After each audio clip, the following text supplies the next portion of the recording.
네, 안녕하세요. 세븐다우전 미라클스 장우정입니다. 미국 질병관리국 CDC에 따르면요, 현재 6명 중 1명의 아이가 최소한 그 발달장애나 발달지연 하나 정도는 가지고 있다고 합니다. 이 말은요, 아이들의 약 15% 정도가 치료가 필요하다는 것인데요. 사정이 이러한데도 안타까운 것은 이런 발달장애의 문제가 다만 한 가정의 문제로 치부되고 있다는 점입니다. 건강한 사회를 위해서는 이렇게 발달장애를 가진 아이들의 부모님은 물론이고 또 일반인들의 건강한 인식이 필요하다는 생각이 드는데요. 그래서 오늘은요, 발달장애 조기 진단과 치료에 대해 말씀을 나누기 위해서 한미특수교육센터 로사장 선생님과 스티븐 리 선생님을 모셨습니다. 네, 안녕하세요. 안녕하세요. 네, 반갑습니다. 한미특수교육센터 먼저 그 기관이 어떤 기관인지 소개 좀 해주시겠어요? 예, 저희 한미특수교육센터는 2000년에 여러 전문가 선생님들이 모여서 함께 만든 비영리 단체입니다. 네.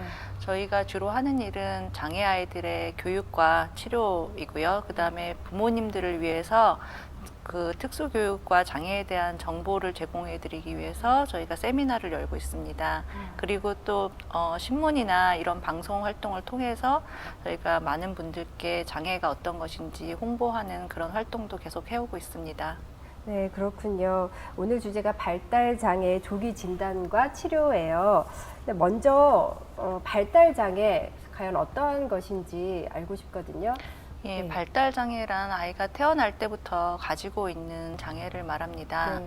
그래서 아이들이 자라면서 연령대에 따라서 되어져야 되는 발달이 있는데 그 발달이 문제가 생기는 경우예요. 그래서 예를 들어서 돌 때쯤이 되었는데 아이가 옹알이를 하지 못한다든지 아니면은 또 15개월 정도가 되었는데 걸음마를 못하는 경우가 있어요. 그래서 이렇게 모든 아이들이 다 같은 시기에 같은 것을 해야 되는 건 아니지만 어느 정도 기간 내에는 이제 앉는다든지 걷는다든지 말한다든지 그런 것들이 정상적으로 이루어져야 되는데 그게 안 되는 경우에 이제 발달 장애를 만들게 됩니다. 그래서 언어나 학습이나 인지 사회성 같은 거 그런 경우에 이제 문제를 만들면 발달 장애가 되는데요. 그래서 언어 장애가 될 수도 있고 학습 장애가 될 수도 있고 또 다운 신드롬이나 자폐 스펙트럼 장애가 될 수도 있습니다. 그렇군요. 지금 방금 자폐 스펙트럼 장애라고 하셨는데 우리가 흔히 알고 있는 그런 자폐증을 말하는 건가요? 어떤 건가요? 예. 자폐 스펙트럼 장애는 사회적인 상호작용에 문제가 있는 경우가 있어요. 아이들이 엄마하고의 관계나 친구들과의 관계에서 그다음에 언어 발달에 문제가 있는 경우가 있고요. 네. 그다음에 아이들의 관심이 굉장히 제한적이고 또 행동도 반복적인 행동을 하는 경우들이 많이 있어요. 그래서 그리고 감각에 문제가 있는 경우에는 이제 자기 자극하는 행동도 하고 네. 또 심한 경우는 자해 행동을 하는 경우도 있습니다. 그래서 이렇게 자폐 같은 경우를 보면은 한 가지 영역뿐이 아니라 여러 가지 영역에서 이렇게 문제를 가지게 되는 경우가 있어요. 그래서 다른 장애도 그렇지만 이 자폐 스펙트럼 장애 같은 경우 특히 빨리 어린 시기에 발견을 해서 빨리 치료를 시작을 하면 그만큼 좋은 효과를 얻을 수 있기 때문에 저희가 강조하고 있습니다. 그렇군요. 이렇게 얼핏 들었을 때는 이런 문제들이 아이들이라면 다 있을 것 같은 문제로 들리기도 하고 그래서 별 관심이 없으면 또 우리 아이는 별 문제가 없을 것 같아 아니면 다 들으면서 우리 아이한테 저게 다 해당되는 것 같아 이렇게 걱정하시는 분들도 있을 것 같아요. 그러면 이 발달 장애를 일으키는 원인은 과연 어떤 것이 있을까요? 뭐 예방 방법도 있겠죠? 예. 저희가 딱 한 가지 원인 때문은 아니고요. 여러 가지 요인들이 있다고 보고 있습니다. 그래서 보통은 이제 선천적으로 대뇌 발달에 이상이 있는 경우도 있고요. 그다음에 아이가 태어날 때 조수가로 태어난다든지 그다음에 출산 과정에서 문제가 생겨서 아이의 뇌에 산소가 제대로 공급이 되지 않은 경우 그런 경우도 있고요. 또 임신 중에 어머님이 스트레스를 많이 받는 경우 그런 경우 그다음에 음주를 많이 하셨다든지 그다음에 약물 같은 거 그런 것들 때문에 이런 발달 장애가 생길 수도 있습니다. 그리고 또 최근에는 이제 이 발달 장애 원인 중에 하나로 유전자의 그 돌연변이가 또 원인이라는 연구들이 많이 나오고 있어요. 그래서 그리고 그 이외에는 또 이제 환경적인 오염 같은 것도 영향을 줄 수 있다고 합니다. 그렇군요. 그러면요, 발달장애 조기 진단이라고 하면은 어느 시기에 이루어지는 진단을 말하는 걸까요? 스티븐 리 선생님께서 말씀해 주시겠어요? 네. 예. 보통 발달 장애나 지연을 가진 아이들이 네. 처음에는 차이가 별로 안 나는데요. 나이가 들면 들수록 그 일반 아이들과 차이가 점점 커져서 이제 4살, 5살쯤 되면은 아주 큰 차이를 보이게 됩니다. 물론 이제 장애 종류나 또 증상에 따라서 한두 살이면 벌써 알게 되는 경우도 있고요. 반대로 4, 5살이 됐는데도 크게 차이가 나지 않아서 좀 애매한 경우도 있고요. 특히 이제 애매한 쪽으로 강한 경우는 아예 정식적인 진단을 받지 못하고 그냥 평생 동안 그냥 좀 이상해 정도의 취급을 받으면서 그렇게 살게 되는 경우도 있는데요. 예. 사실 그렇게 이미 증상이 나타나게 되면은 조치를 취하기가 조금 늦은 경우입니다. 그런 증상이 나타나기 전에 예. 미리 잡아낼 수 있도록 진단을 하는 것을 이제 조기 진단이라고 하고요. 네. 보통 0세에서 5세 사이에 진단을 하는 것을 말합니다. 아. 그래서 그런 조기 진단을 거쳐서 뭔가 발달상의 문제가 있다고 판단이 돼서 거기에 맞는 치료나 재활을 하게 될 때 그걸 이제 조기 치료라고 합니다. 아, 그렇군요. 사실 암 같은 질환도 조기에 발견이 되면 또 살아날 확률도 높아지고 그러는데 그만큼 조기 진단과 치료가 참 중요할 것 같아요. 어떤가요? 네.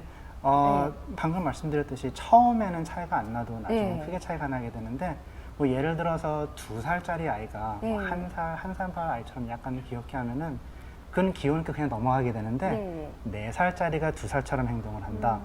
아니면 6살짜리가 심지어 2살, 3살처럼 행동하게 되면은 그제서야 부모님들이 뭐가 문제가 있구나 하고 이제 도움을 청하게 되시는데요. 특히 언어의 부분에서는 이 5세를 넘어가게 되면은 아이들의 어휘력이 폭발적으로 늘어나기 때문에 예. 그 전에 따라잡지 못하면은 점점점 따라잡기가 힘들어집니다. 그리고 그 언어 문제가 그 자체만으로도 문제이지만 더 큰 게 이제 2차적인 문제들이 발생하는 문제인데요. 예. 예를 들어서 집안에서나 네. 또는 친구들과 대화가 안 되기 때문에 의사소통이 안 되기 때문에 예. 거기서 이제 답답함이 생기고 스트레스가 생기거든요. 예. 그렇게 되면은 그것 때문에 생기는 뭐 문제 행동들이라든가 예. 정서적인 문제라든가 이런 것이 계속해서 이어지고 쌓이고 더 나빠지기만 하고 보통 좋아지는 일은 거의 없죠. 언어 문제가 해결되기 전까지는. 네. 그래서 부모와의 다툼도 있을 수 있고요. 그게 폭력적인 행동까지 이어질 수도 있고요. 네. 그게 학교로 이어져서 친구들한테도 그런 행동을 할 수 있고 그럼 친구들이 놀아주지를 않게 되고요. 그러면 사교 문제에도 예. 문제가 생기고 그렇게 되면은 계속해서 나중에 성인이 되어서도 문제가 계속해서 생길 수밖에 없게 되죠. 아, 그렇군요. 이렇게 아이들의 문제 행동이 어떻게 보면 어른들에게 보내는 이렇게 도움의 사인일 것 같다는 생각이 드는데 이미 증상을 발견하고 전문가에게 데려가면 많이 늦는 감도 없지 않아 있을 것 같아요. 어떻게 생각하세요? 예, 그래서 보통 건강한 사람들도 1년에 한 번씩 정기 검진을 하시잖아요. 그래서 네. 그런 것처럼 아이가 특별한 문제가 없더라도 부모님들께서 1년에 한 번은 아이들을 의사 선생님이나 이렇게 이런 발달 검사를 받아보시는 게 중요할 것 같습니다. 그래서 아이들이 이제 검사를 받았는데 문제가 없으면 부모님들께서 안심을 하실 수가 있고요. 그다음에 만약에 문제가 발견이 되었다면 빨리 치료를 시작할 수 있으니까 그런 점들이 중요한 것 같습니다. 그래서 저희 속담에 호미로 막을 것을 가래로 막게 된다는 그런 것처럼 빨리 시작을 하시는 게 중요합니다. 네, 그렇네요. 그러면 구체적으로 어떤 증상들을 보일 때 발달 장애를 의심해야 되는 건지 시청하고 계신 분들이 많이 궁금해하실 것 같은데 스티븐 리 선생님께서 설명해 주시겠어요? 네, 일단 아이들은 보통 이제 일정한 범위 내에서 발달을 하게 되는데요. 네. 일단은 가장 두드러지게 나는 특징들이 있다면은 일단 한 2살 정도 됐는데 전혀 말을 못 한다거나 네. 한 단어만 사용해서 내지는 이렇게 포인팅하면서 예. 이런 식으로 의사소통을 한다. 그러니까 네. 2단어 또는 그 이상 이어서 말을 못 한다. 이러면은 좀 우려가 있고요. 예. 아니면 눈으로 다른 사람 눈을 마주치는 게 전혀 안 되는 경우, 아니면 이제 손으로 얼굴 주위 이렇게 들면서 자꾸 이제 이렇게 장난을 친다던가, 예. 아니면 소리에 굉장히 민감해서 예. 그 어떤 소리에도 굉장히 강하게 반응한다든가, 반대로 그 어떤 소리가 나도 전혀 관심이 없는 경우도 있고요. 그 부모를 포함해서 안무에게도 친구에게도 다른 어른에게도 전혀 관심이 없는 경우도 있고요. 예. 그런 상황들이 발생하면 이제 아무래도 바로 전문가에게 찾아보시는 게 좋고요. 네.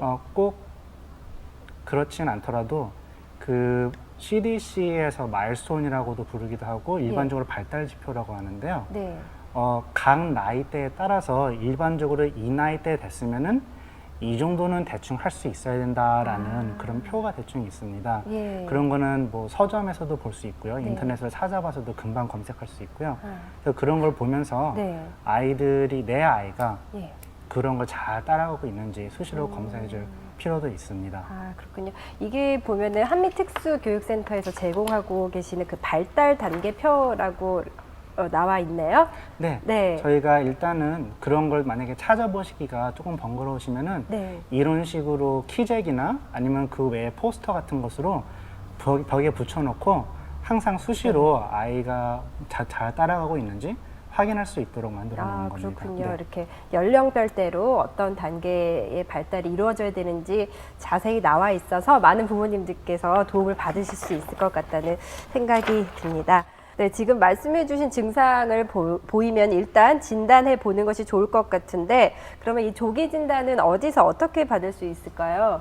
예, 우선은 소아과 의사 선생님한테 가는 게 가장 이제 쉬운 방법인데요. 예. 그 소아과 선생님 중에서 발달 전문 소아과 선생님이 계세요. 그래서 그런 분한테 가면은 가장 정확한 진단을 받으실 수가 있습니다. 그런데 예. 이제 병원에 가는 게 좀 어려움이 있으신 분들은 저희 센터 같은 곳에서 이제 선별 검사를 해주거든요. 예. 그러면 이제 그 선별 검사라는 것은 이제 문제가 있을 가능성이 있는지를 살펴보는 간단한 검사예요. 그래서 보통 이제 질문지로 이루어져 있는데 한 20분 정도면 다 하실 수 있거든요. 그래서 그런 것들을 해보실 수도 있고요. 그 다음에 저희가 캘스웨이트 플러튼의 승혜경 교수님하고 같이 지금 First Year Inventory라는 그 선별 검사지가 있어요. 그래서 그거를 한국어로 번역하는 작업을 지금 하고 있습니다.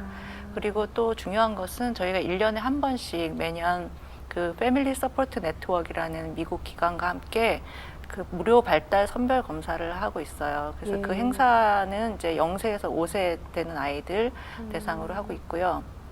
20명의 전문가 선생님들이 와서 그날 이제 검사를 무료로 해주시게 되는데요. 그날 검사하게 되는 영역이 8개 영역이 있어요. 네. 그래서 안과, 치과, 그다음에 청각, 그다음에 이제 소근육, 대근육 발달, 그다음에 언어 발달, 정서 발달, 그다음에 이제 전체적인 종합 발달 상황 그런 걸 다 무료로 체크를 하실 수 있는 기회가 있으니까 네. 꼭 그 기회를 놓치지 마시고 부모님들께서 검사를 받아보시면 좋을 것 같습니다. 아, 그렇군요.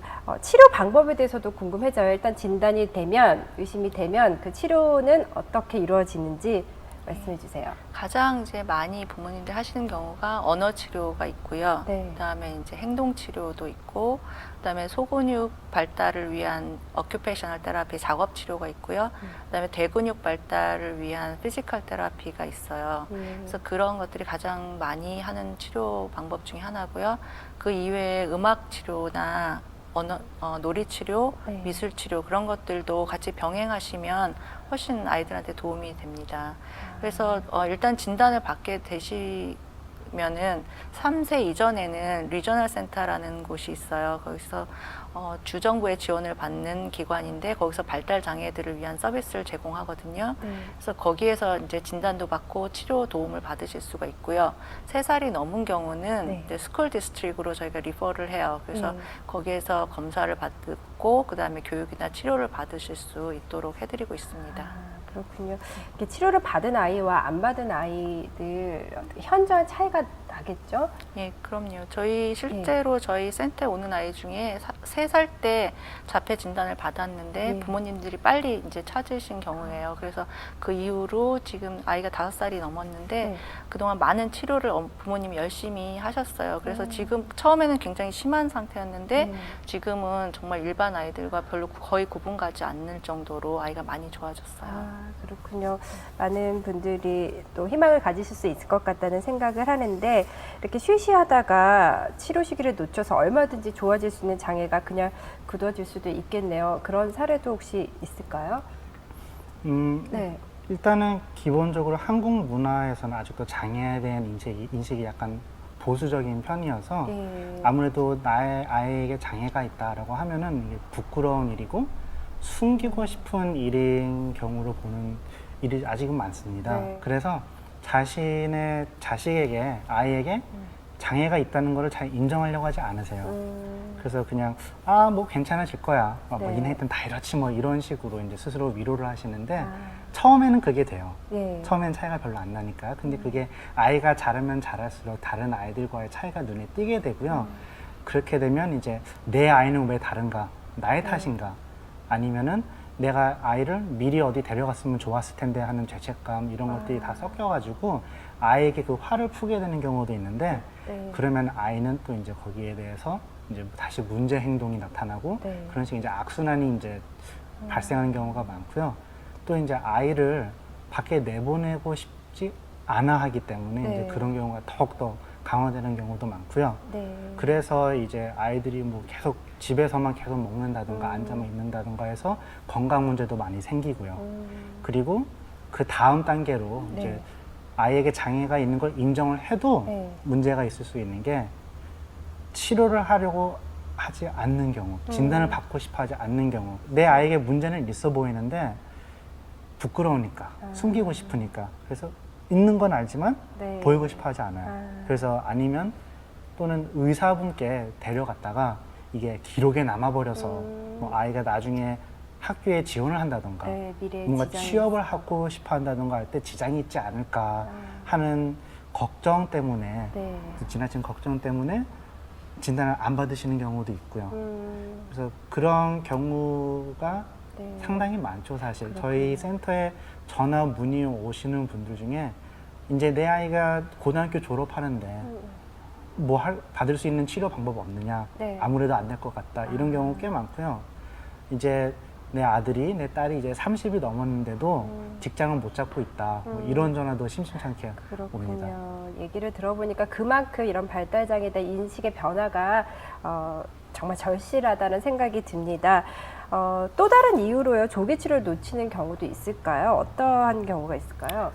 경제적인 문제가 제일 클 것 같아요. 예. 그래서 미국에서 사실 공립 학교에 특수 교육이 무료지만 그 주정부의 재정이 많이 부족해서 예산이 많이 깎여서 지금 학교의 교사나 치료사가 많이 감원이 되었어요. 그래서 학교를 통해서 제대로 된 서비스를 받는 것이 굉장히 어려워졌어요. 그래서 결국 부모님들이 돈을 따로 들이셔서 프라이빗 클리닉을 가실 수밖에 없거든요. 예. 그래서 그러면 돈이 너무 많이 들기 때문에 부모님들이 치료를 하고 싶어도 제대로 하지 못하시는 경우가 많아요. 그래서 저희 센터에서는 이제 펀드레이징 통해서 저희가 가급적 부모님들이 이제 이런 서비스를 부담 없이 받으실 수 있도록 피를 최대한 낮추려고 저희가 노력을 하고 있습니다. 그렇군요. 예, 그다음에 또 두 번째로 중요한 것이 언어랑 문화가 달라서 부모님들이 어려움을 겪으세요.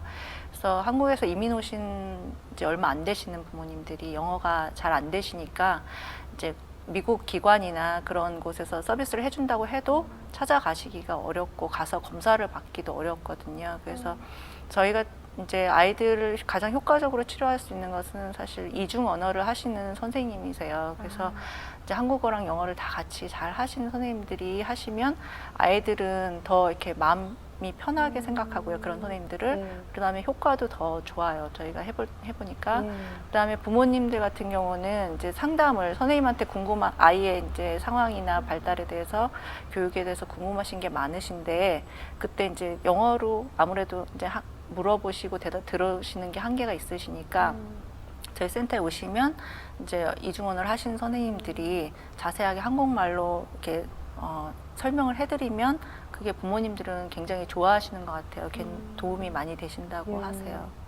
그다음에 또 저희가 이제 강조하고 싶은 것은 저희가 1년에 여러 번 세미나나 컨퍼런스나 심포지움을 열고 있어요. 그래서 사실 0세에서 5세 아이들을 둔 부모님들이나 또 이 아이들을 케어하시는 그 어린이집, 뭐 유치원 이런 선생님들이 꼭 알아두시면 좋을 정보들을 저희가 세미나를 통해서 알려드리고 있는데 문제는 다들 이렇게 임원 생활이 바쁘시고 일들을 하시니까 그 세미나를 잘 참석을 하지를 못하세요. 예. 그래서 이제 저희가 부탁드리고 싶은 것은 이제 조금 어려우시지만 힘드시더라도 좀 더 적극적으로 시간을 내주셨으면 예, 좋겠다는 그런 바람입니다. 그렇군요. 예. 정말 일하시는 분들도 사명감 없이는 일할 수 없을 것 같다는 생각이 들고 그만큼 또 많은 관심이 필요하다는 생각이 들어요.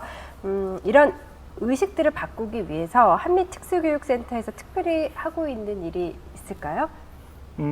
일단은 저희가 방금 말씀하셨던 그런 부모 교육 세미나 네. 또는 이제 교사분들을 위한 세미나 이런 걸 통해서 좀 더 많은 분들이 장애에 대해서 올바른 인식을 가지고 좀 올바른 정보를 가지고 네. 저희 이제 아이들을 도와줄 수 있었으면 좋겠고요. 또 아무래도 저희가 네. 그런 취지에서 열심히 하고 있는 것이 이런 예. 아침 햇살이라는 잡지를 만들고 있는데요. 아. 이건 저희가 장애 또는 교육 정보를 네. 만들어서 이제 무료로 그 제작하고 배포하고 있습니다. 아, 그렇군요. 네, 그래서 이런 정보를 통해서 네. 그 부모님들이나 선생님들이 네. 장애에 대한 편견을 버려주시고 네. 올바른 정보를 가지고 아이들을 대해주셨으면 좋겠고요. 뭐 꼭 내 아이가 아니라 다른 집의 아이가 뭔가 문제가 있어 보일 때 괜찮아, 좀만 기다려봐 이런 식으로 말씀하시는 것보다는 네. 거기서 한 발 나아가서 내가 보니까 혹시 문제가 있을 수도 있겠더라. 일단 전문가에 가보는 것이 어떻겠느냐, 네. 피해볼 것은 없지 않겠느냐 이런 식으로 말씀해 주실 수 있게 되셨으면 아무래도 좋겠습니다. 그렇군요. 이런 교육 전문 잡지 아침 햇살도 웹사이트를 통해서 신청이 가능한 거죠? 웹사이트를 통해서 신청하시면 저희가 무료로 보내드리고요. 네. 만약에 받아보시기 조금 힘드시면은 웹사이트에 저희가 업로드를 해놓습니다. 그래서 그냥 거기서 바로 보실 수도 있습니다. 네, 그렇군요. 말씀을 나누다 보니까요, 이제 마칠 시간이 됐는데, 마지막으로 시청자 여러분이나 또 이런 장애를 가진 자녀를 둔 부모님들에게 하시고 싶은 말씀이 있으시면 해주시겠어요? 네, 예. 이사장 선생님. 예, 그 부모님들이라면 누구나 내 아이가 건강하게 잘 자라기를 바라실 텐데요. 그래서 그런 차원에서 우리 아이를 잘 관찰하시는 게 제일 중요한 것 같아요. 그래서 이제 이런 발달 지표들을 보시면서 내 아이가 어디까지 어떻게 발달하고 있는지, 많이 늦고 있는지는 않는지 꼭 관찰을 해주시고, 혹시라도 걱정되시는 부분이 있으시면 바로 전문가들을 찾아서 검사를 받아보시는 거, 지금까지 계속 말씀드렸듯이 그게 가장 중요할 것 같아요. 그래서 한 번 더 그 부분을 말씀드리고 싶고요. 그 다음에 두 번째로 아이들이 일단 이제 진단을 받고, 장애가 이제 진단을 받고 치료를 받기 시작을 하면 저희가 부탁드리고 싶은 것은 꾸준하게 그것을 이제 치료를 계속 해주시기를 바랍니다. 그래서 왜냐하면 저희가 이제 제가 20년 동안 이제 아이들을 가르치고 치료하면서 보아왔을 때 정말 부모님이 열심히 꾸준히 해주신 분들과 그렇지 않은 분들의 아이들이 차이가 많이 보여요.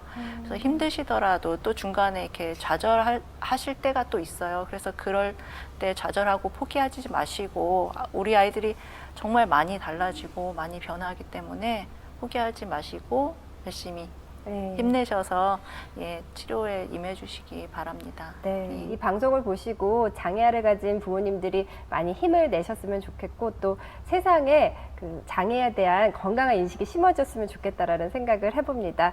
오늘 함께 해주신 두 분께 감사드립니다. 고맙습니다. 감사합니다. 시청자 여러분, 오늘 어떠셨나요? 장애에 대해서 이야기를 나누다 보니까요, 얼마 전에 한국 사회에 잔잔한 감동을 줬던 프로그램 하나가 생각이 났습니다. 이 프로그램에서 앞을 보지 못하는 아이들이 아름다운 노래를 선보였는데, 이 아이들이 이런 말을 했습니다. 우리는 앞이 보이지 않습니다. 하지만 우리의 노래가 세상에 소망을 주었으면 합니다. 네, 모든 아이들이 이 세상에 빛과 소금의 역할을 하는 것이 하나님의 뜻이겠죠. 이런 사회를 위해서 우리가 정말 많은 관심이 필요하다는 생각을 해보았습니다. 오늘 저는 여기서 인사드리겠습니다. 함께해 주신 여러분 고맙습니다.